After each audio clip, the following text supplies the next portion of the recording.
So I have the following Fourier series representation of the function f of x, which is defined as sine of x between 0 and pi, and 0 between pi and 2 pi, and that is a 2 pi periodic function. So after calculation, I got this Fourier series. So 1 over pi plus the sum from k is equal to 1 to infinity of 2 times cosine of kx over pi times 1 minus k squared plus 1/2 sine of 1 times x. Okay, so simply sine of x. So I got that my a sub 0 is equal to 2 over pi, and remember the formula, we have a sub 0 over 2 plus the sum of a sub k or a sub n, whatever, cosine of kx plus bk sine of kx. And here for our case, so a sub 0 is 2 over pi, and so if you divide by 2 we get 1 over pi. A sub k is 2 over pi times 1 minus k squared. That is a sub k, that is this part here. And for the b sub k, we got that it is 0, except if k is equal to 1, in which case we got 1/2. Yes, so you can compute the Fourier series of that function, and you should get that result. So we have simply the sum of all this thing here plus 1/2 sine of x. Okay. So now remember, this result is only valid if k is even. You can check, you can do the computation, otherwise you get 0, if I remember right.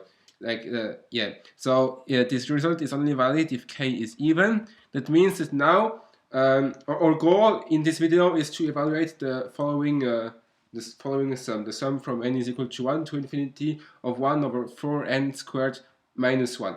And we will change a bit this Fourier series to evaluate that sum. We know that k is even, so we can write k as k is equal to 2m, okay, because it is even, and m is any integer. So if you do that, we can plug in and replace our k with m.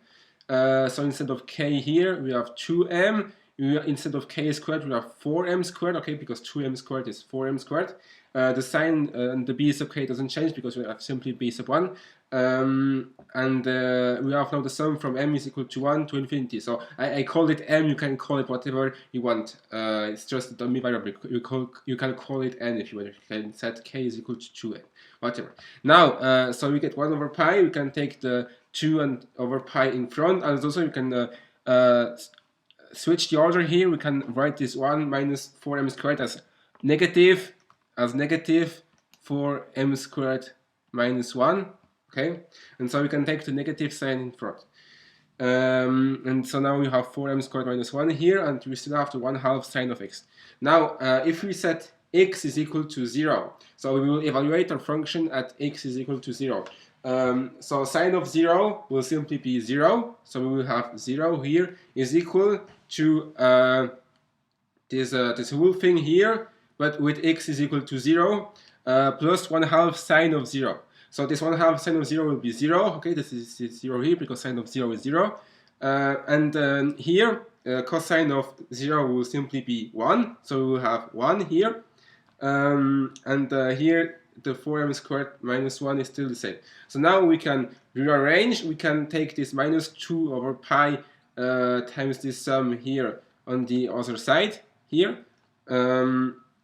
So we have 2 over pi times the sum from, again, m is equal to 1 to infinity of 1 over 4m squared minus 1 is equal to 1 over pi. This 1 over pi here, which is still here. That's here.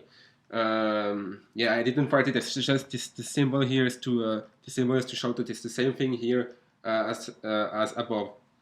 Yes, so we know that 2 over pi times the sum is equal to 1 over pi, and so now we can multiply by pi and divide by 2, and we get that 1 over 2, so we have times pi over 2, so we get 1 over 2 is equal to the sum of m is equal to 1 to infinity of 1 over 4m squared minus 1. And again, you can replace m with n or whatever dummy variable. So we know that the sum of this, the sum here of this sum here is equal to 1 over 2.